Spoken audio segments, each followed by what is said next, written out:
बंजारा समाज सुखी आहे, ना आदिवासी सुखी आहे, ना मायक्रो ओबीसी सुखी आहे, ना इथं शेतकरी सुखी आहे, ना दलित मुस्लिम इथं सुखी आहे. इथं कोणी सुखी नाही. ना नोकऱ्या करणारा सुखी आहे, ना त्याला नीट पगार येतं, ना इथं सरकारी दवाखान्यातले आहेत, ना एसटी ड्रायव्हर आहेत, ना इथं कोणी खुश नाहीये, ना व्यवसाय करणारे खुश आहेत.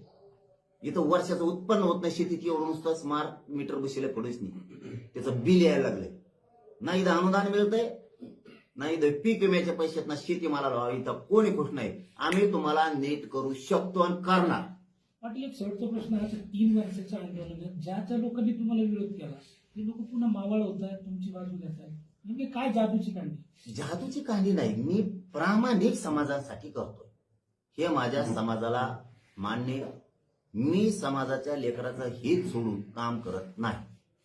त्यांनाही वाटतंय एखाद्या बारी इकडे तिकडे भेटीला आमदार फामदार पक्षाच्या गेल्यामुळे त्यांचं थोडंसं व्हायबल होत असतील, पण त्यांना पुन्हा वाटत असेल ती आपल्याच लेकरासाठी भांडते, आपल्याच लेकीसाठी भांडते. आणि काय वेगळं करतोय?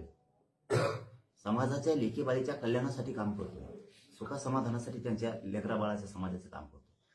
हे मला त्रास देत आहे सरकार बी आणि काय आमचे पण. माझा समाज मला त्रास नाही होऊ देत, कारण मी त्यांच्या लेकरासाठी भांडतोय.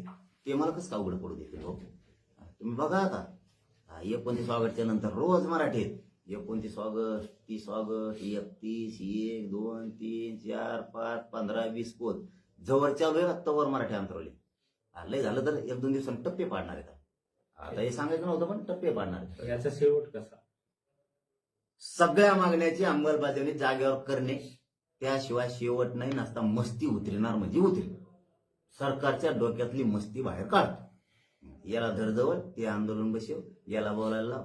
एखादं ते मीडियाचे सोशल मीडियाचे काहीतरी त्याला काय म्हणते ते युट्यूब बोले, त्यांना धर, याव कर त्याव कर बेटो. फक्त मराठीची एखादी जबाबदारी माझ्यावर म्हणून गती. तुम्ही सोपं समजू नका. तुमचा निटोबाच काढणारी मीडियात बोलतोय.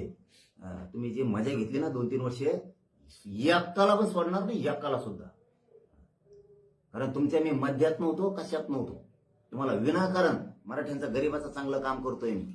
काहीच गरज नव्हती खेटायची. सूट देणार नाही. गप कशामुळे हे समजून घ्या. कुणाची तरी आईकड माऊलीकड बघून, कुणाच्या तरी बापाकड बघून मी जाते. सोडणार नाही तुम्हाला एकाला सुद्धा. जर माझ ना कोणाचं ऐकून करताय, कोण सरकार आहे, कोणचा नेता भेटून करायला लावतो, सगळं मला माहिती. सगळे नीट करतो, सरकार बी नीट करतो. पाटील, आज चर्चा होती शिष्टमंडळीत आहे. जर तुमची जी मागणी 58 लाख कुणबी नोंदीच्या सापडल्या त्याचे प्रमाणपत्र दिली, तर मग 29 तारखेच्या अगोदर तुमची मागणी मान्य केली तर मग दिले तर त्यांनी आश्वासन दिलं तुम्हाला? आश्वासन फाश्वासन कवर देता कटाळा आश्वासन ऐकू मराठ्याला येतेच जातेच नुसते चर्चा. पण येऊ द्या, काय म्हणते तर कळलं पण येऊ द्या. 28 ऑगस्टच्या सगळ्या मागणीची अंमलबजावणी करायची काय म्हणणं नाही. झालेल्या चुका दुरुस्त करायच्या, प्रमाणपत्र रद्द केलेले द्यायचे.